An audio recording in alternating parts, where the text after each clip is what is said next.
بعض حضرات سنت کے بارے میں پوچھتے ہیں کہ ہمیں کیسے پتہ چلے گا کہ فلاں کام نبی پاک صلی اللہ علیہ وسلم کی سنت ہے یا نہیں ہے،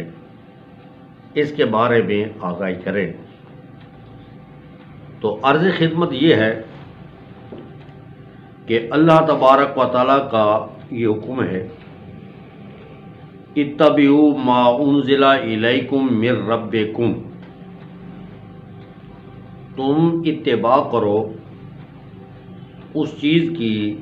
جو تمہارے رب کی طرف سے تمہارے پاس آئی ہے، نازل کی گئی ہے۔ تو اس آیت سے یہ پتہ چلتا ہے کہ قرآن مجید کا ترجمہ پڑھنا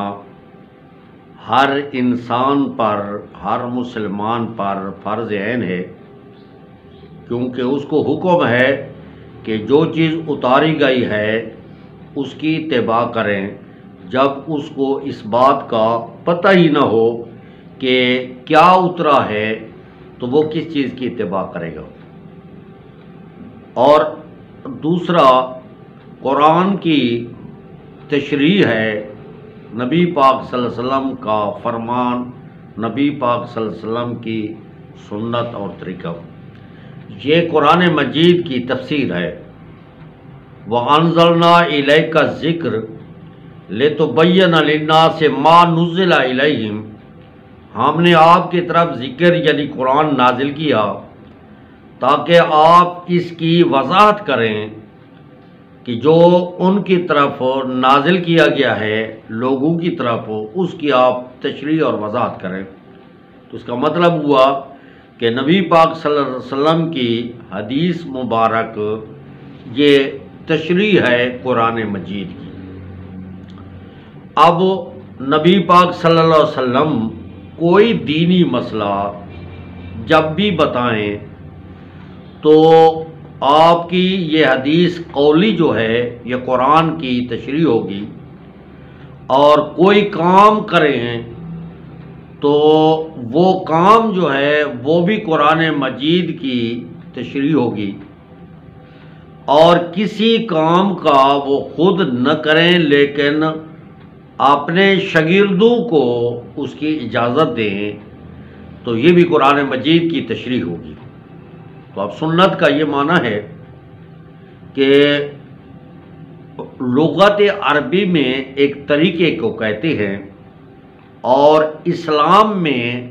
سنت اسے کہتے ہیں جو کوئی دینی مسئلہ جناب رسول اللہ صلی اللہ علیہ وسلم سے یا آپ کے شاگردوں سے ثابت ہو، وہ سنت ہے، کیونکہ نبی پاک صلی اللہ علیہ وسلم اپنے شاگردوں کو قرآن ہی کی تعلیم دیتے رہے اور اس کی وضاحت فرماتے رہے، یعلمہم الکتاب والحکمہ، دانائی کی باتیں۔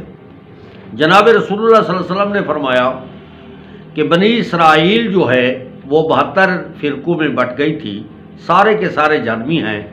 اور میری امت جو ہے یہ 73 اس کی جماعتیں ہو جائیں گی، اور ایک ملت جو ہے وہ جنتی ہوگی، باقی 72 ان کی بھی جہنمی ہوں گی۔ تو صحابہ کرام رضوان اللہ تعالی اجمعین نے یہ عرض کیا کہ وہ کون سی جماعت ہوگی؟ فرمایا ما انا علیہ و اصحابی، ہر وہ کام جس کو میں نے دین سمجھا ہے یا میرے صحابی نے دین سمجھا ہے، یہ جو ہے یہ جماعت جنتی ہے اور باقی جماعت جنتی نہیں ہے۔ قرآن کا بھی یہ فیصلہ ہے کہ والسابقون الاولون من المہاجرین والانصار، سبقت کرنے والے پہلے مہاجرین و انصار میں سے، اور والذین اتبعوہم بإحسان، اور جنہوں نے اتباع کی مہاجرین و انصار کی ایمان کی حالت میں، رضی اللہ عنہم ورضوا عنہ،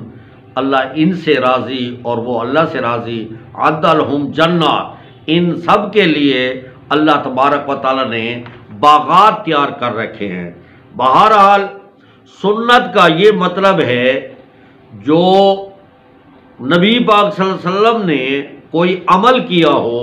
کوئی کام کیا ہو، آپ کے سامنے کوئی کام ہوا ہو اور چپ ہو گئے ہوں، یا صحابہ کرام نے وہ کام کیا ہو دین سمجھ کر، یہ قطعاً ممکن نہیں کہ وہ ہوں صحابی اور کسی دین کے معاملے میں اپنے نبی کی مخالفت کریں، یہ ممکن نہیں ہے۔ تو سنت کا اطلاق اس چیز پر ہوتا ہے، اور قرآن مجید میں بھی یہ حکم ہے، فرض ہے اتباع کرنا اللہ کی کتاب کی، اور فرض ہے اتباع کرنا پیغمبر علیہ السلام کے طریقے کی۔ قل ان کنتم تحبون اللہ فاتبعونی یحببکم اللہ، تم اللہ کے ساتھ اگر محبت کا دعویٰ کرتے ہو تو تم میری اتباع کرو، اللہ تمہارے ساتھ تعلق رکھے گا۔ تو نبی پاک صلی اللہ علیہ وسلم کی سنت کا پتہ کیسے چلے گا؟ آپ نے جو بھی عمل کیا ہے یہ آپ کی سنت ہے،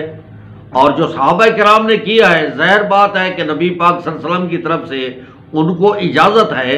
ورنہ وہ بے دین ہوں گے کہ نبی کا صلی اللہ علیہ وسلم کا طریقہ اور ہے اور یہ دین سمجھ کر کوئی اور طریقہ اختیار کر رہے ہیں، وہ تو صحابی نہیں رہیں گے، وہ تو صحابیت سے ختم ہو جائیں گے۔ صحابی ہے وہ جو نبی پاک صلی اللہ علیہ وسلم پر مر مٹنے کے لیے تیار ہے، ان سے بھی جو کوئی کام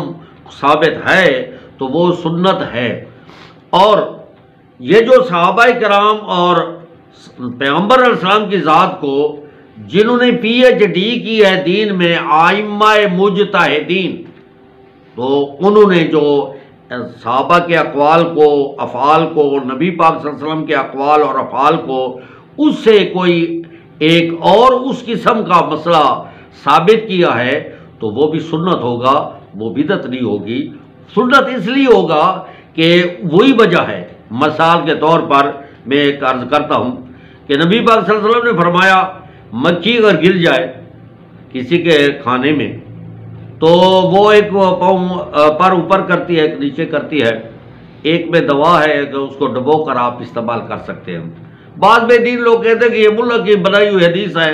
کہ یہ دیکھو دیکھو مکھی ہوا ہے۔ ان بے دین سے کہو کہ یہ مکھی تمہارے دیگ میں گر جائے تو تم کیا کرو گے؟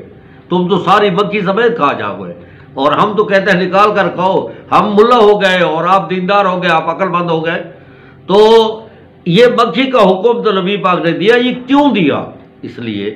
کہ کیوں حلال ہے کہ اس میں خون نہیں ہے۔ تو اس کا مطلب یہ ہوا کہ نبی پاک صلی اللہ علیہ وسلم نے ایک مثال دی اور صحابہ اور کرام مجتہدین نے آگے یہ نکالا۔ مکوڑا، کیڑی، چیمٹی اگر گر جائے اس کا بھی حکم ہوگا، اس لیے کہ لا الہ الا اللہ روح کائنات ہے، محمد الرسول اللہ طرز حیات ہے، اور عقیدہ قرآن کے مطابق اور عمل نبی پاک کے طریقے کے مطابق، یہی توحید و سنت جنت کا یہ جو ہے نا یہ ٹکٹ ہے، اور یہ شخص جنت